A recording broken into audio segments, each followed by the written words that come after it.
Wednesday afternoon முருங்கைக்கீரை அப்பா நிலத்துலேருந்து உடைச்சி வந்திருந்தார்.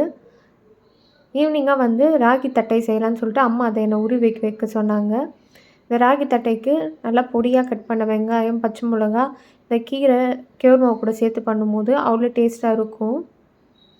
எத்தனை பேர் ராகி தட்டையை இது வரைக்கும் சாப்பிட்ருக்கீங்கன்ட்டு மறக்காமல் கமெண்ட் செக்ஷனில் ஷேர் பண்ணுங்கள். வெயிலுக்கு அதுக்கும் இந்த முருங்கைக்கீரைலாம் மொத்தமே இலையெல்லாம் சுருண்டு போன மாதிரி தான் இருந்துச்சு. அந்தளவுக்கு வெயில், அதுவும் வேலூரில் சொல்லவே தேவையில்ல எந்த அளவுக்கு வெயிலாக இருக்கும்னு சொல்லிட்டு. இந்த ஹாட்டான சம்மருக்கு நல்லா வாட்டர் மெலன் தான் சாப்பிட்லாம் போல் இருக்கும். நமக்கு ஜில்லுன்னு ஏதாவது ஜூஸ் குடிக்கணும் போல் இருக்கும்.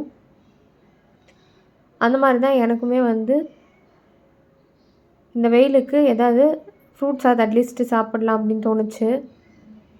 முருங்கைக்கீரை உருவிட்டு அட்லீஸ்ட் ஆப்பிளாக சாப்பிட்லான்னு சொல்லிவிட்டு ஒரு ஆப்பிள் எடுத்து கட் பண்ணியிருந்தேன்.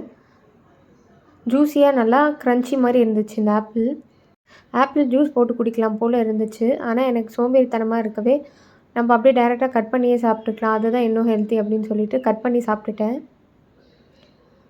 இன்றைக்கி வெட்னஸ்டே நம்ம வீட்டு லஞ்ச் மெனு பார்த்திங்கன்னா ஒயிட் ரைஸ், முருங்கைக்காய், மாங்காய், கத்திரிக்காயெலாம் போட்டு வச்ச சாம்பார்,